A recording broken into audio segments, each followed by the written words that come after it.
For centuries, people believed kings lived lives of luxury beyond imagination, but behind the silk, gold, and crowns was a truth that history often avoids. Many rulers were filthy.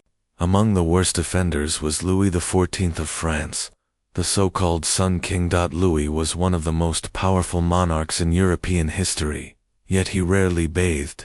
In fact, he was said to have bathed fewer than a dozen times in his entire adult life. Why? Because doctors of the era insisted that water was dangerous. They claimed it opened the pores, making the body vulnerable to deadly diseases. To Louis, cleanliness was not a symbol of health, it was a threat instead of water. The king relied on perfumes and cloths soaked in alcohol or vinegar to wipe his skin. He would change into freshly laundered linen undergarments, believing that the fabric itself absorbed impurities. In reality, the dirt remained, hidden beneath layers of fine clothes and overwhelming clouds of perfume. This strange fear of bathing was not unique to Louis. Other nobles across Europe followed the same practice. But at Versailles, the king set the standard. Courtiers desperate to copy him abandoned water altogether. They drenched themselves in musk, lavender, and rosewater to mask the stench of unwashed bodies. It became a bizarre mark of status. The more perfume you wore, the higher your standing. And here lies the great irony.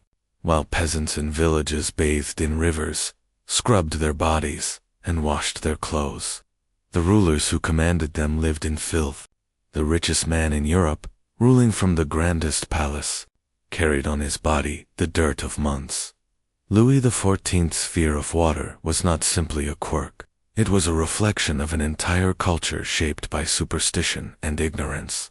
Cleanliness was considered dangerous, while filth was accepted as normal. But if the Sun King himself avoided water, it begs the question, if monarchs did not cleanse their bodies, how did they deal with their waste? That answer leads us into one of the most shocking truths of royal life, the toilet habits of kings. When we imagine kings and queens, we picture towering thrones of gold and velvet. But history hides a truth far less majestic, the royal toilet. For all their wealth and power, many monarchs lived surrounded by waste. In the Grand Palace of Versailles, courtiers described a constant problem. There were not enough latrines for the thousands of nobles who lived and worked there. Instead of waiting, many relieved themselves in corners, stairwells, and hallways.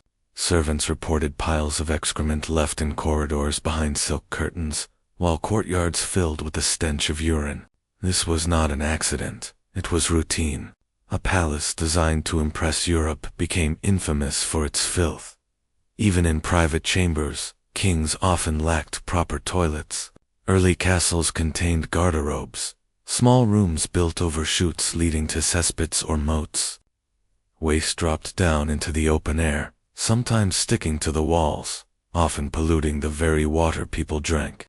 In winter, the smell could become unbearable. For servants working in these castles, cleaning cesspits was a daily nightmare.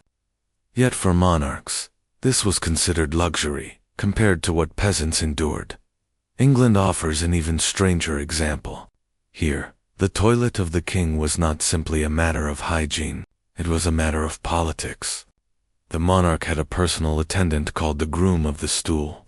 His task was exactly what the name suggests, to attend the king while he relieved himself, to help him clean, and to keep the chamber pot ready. As disgusting as this sounds, it was one of the most powerful positions at court. Why? Because the groom of the stool had direct, private access to the king in his most vulnerable moments. Unlike other courtiers who begged for an audience, this servant was guaranteed time alone with the ruler every single day. He could whisper advice, pass on requests, and influence decisions. Over time, the position became so respected that noblemen competed for the honor. Imagine it, high-born aristocrats, fighting for the privilege to clean up after a king. Some monarchs had peculiar preferences. King Richard II of England, for example, was known for using lamb's wool soaked in rose water for wiping, a luxury unimaginable for ordinary people. Meanwhile, the palace floors around him often carried the stains of waste dumped carelessly by courtiers. In France, the problem was worse. At Versailles, the royal gardens were vast and beautiful, but they doubled as an outdoor toilet for hundreds of nobles.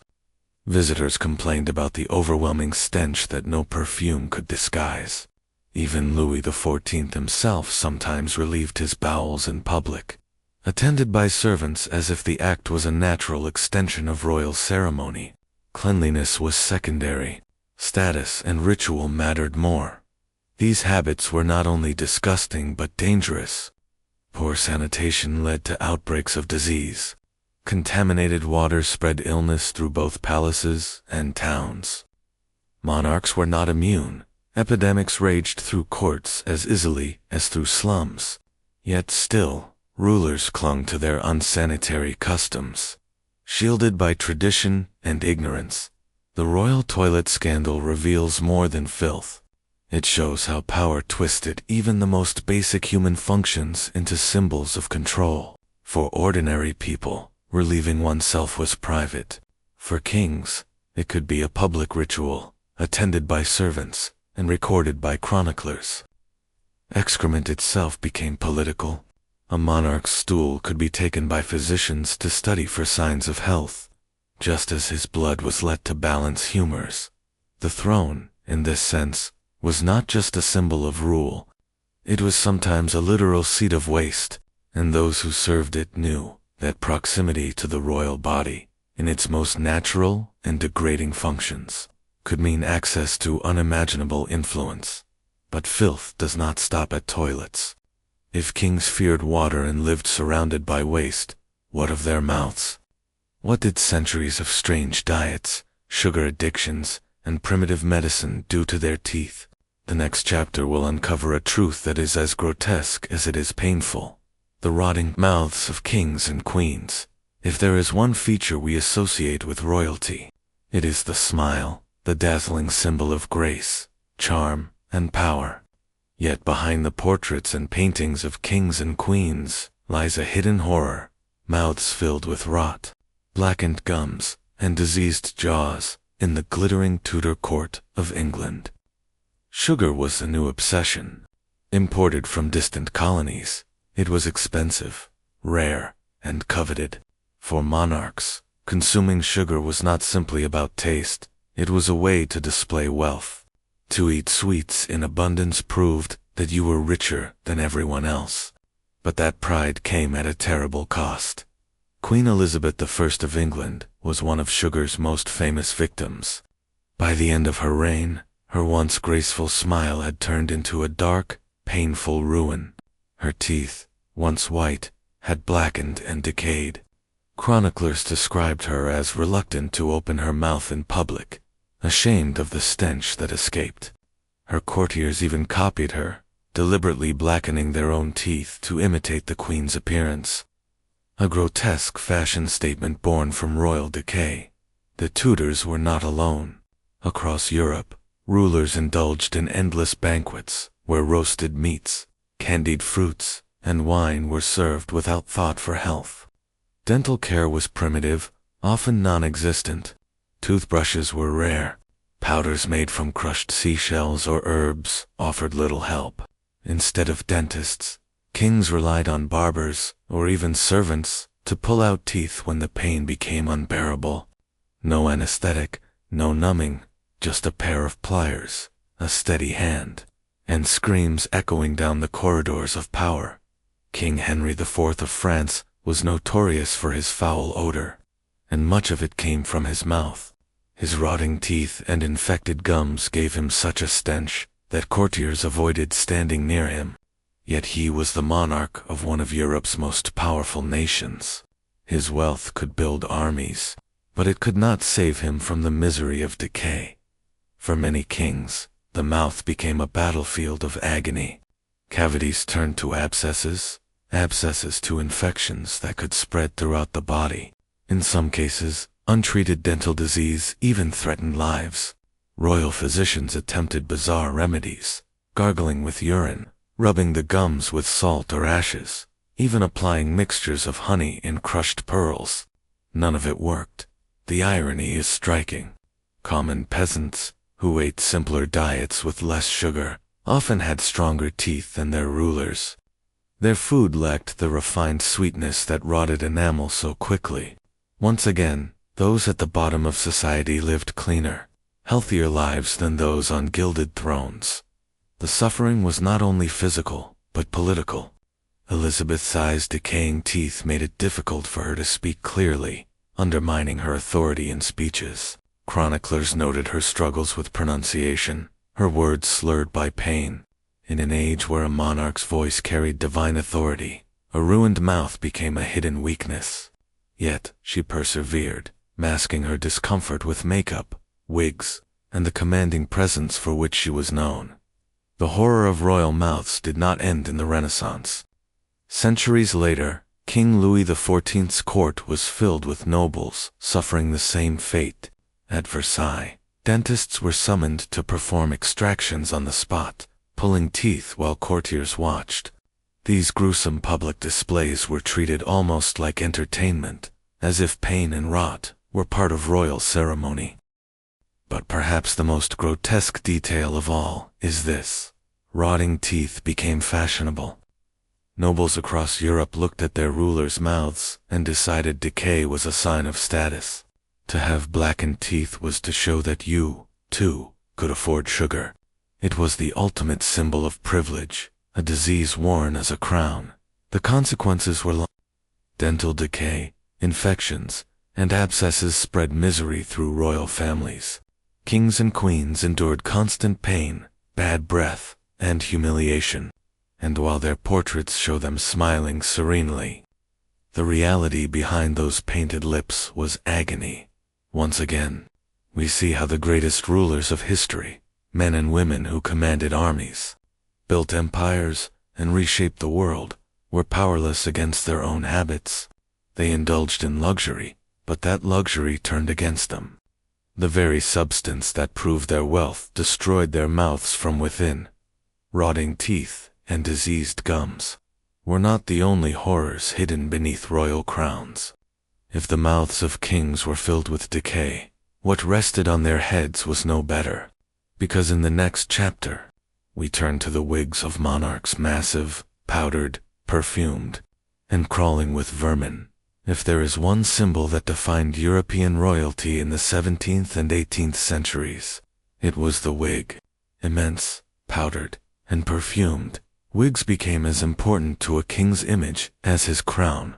They were meant to project dignity, wealth, and control. But beneath the curls of horsehair and clouds of powder lurked a truth that was far less regal. These royal wigs were crawling with vermin. The obsession began in France. King Louis XIII, who began losing his hair early, popularized the fashion of wearing large wigs to hide baldness. His son Louis XIV carried the style to extremes. His enormous wigs were so elaborate that they required entire teams of wig makers to construct. Soon, courts across Europe copied the trend. Kings, queens, and nobles wore towering hairpieces, so heavy that some required wires and pads just to keep them upright. Yet these wigs were not merely uncomfortable. They were filthy. Made from horsehair, goat hair, or even the hair of the poor, wigs were magnets for lice and fleas. Once placed on the head, they became breeding grounds for insects. Courtiers constantly scratched their scalps beneath them, trying to maintain composure while enduring endless itching. Powdering the wigs only made matters worse. To mask odor and kill some of the lice, wigs were coated with thick layers of scented powder made from flour or ground starch.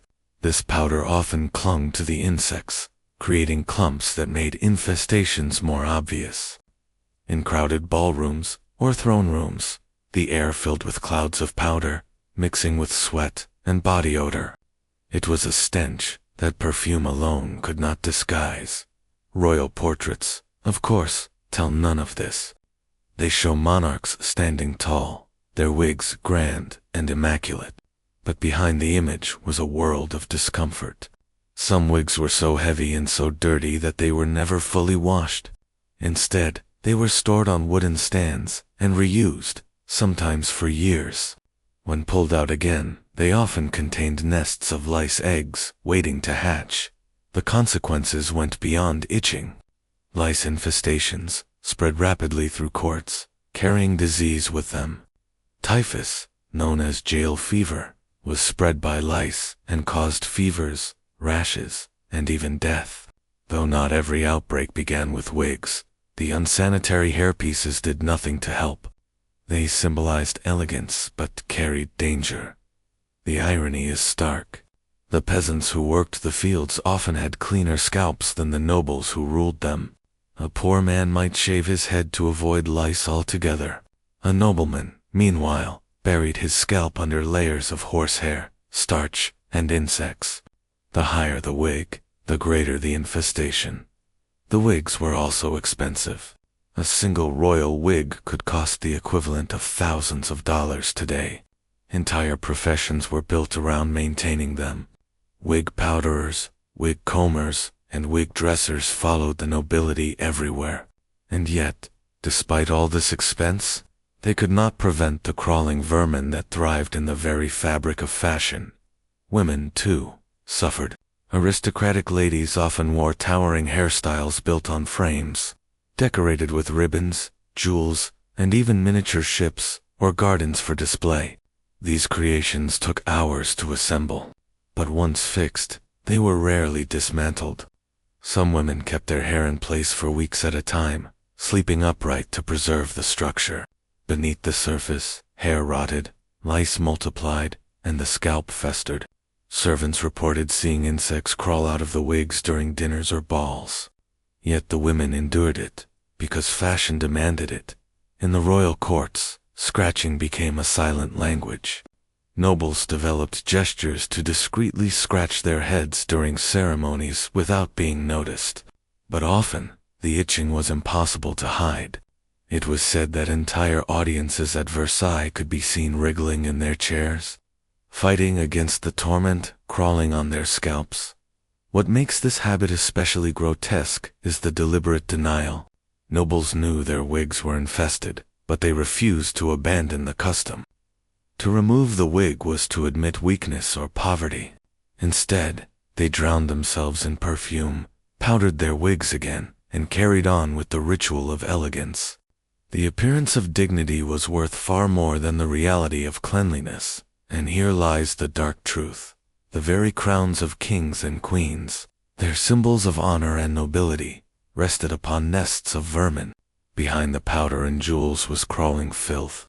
The throne rooms that glimmered with chandeliers were filled with scratching, itching monarchs. What the world saw as magnificence was, in reality, an elaborate disguise for decay. But the wigs were only one part of the royal body's humiliation.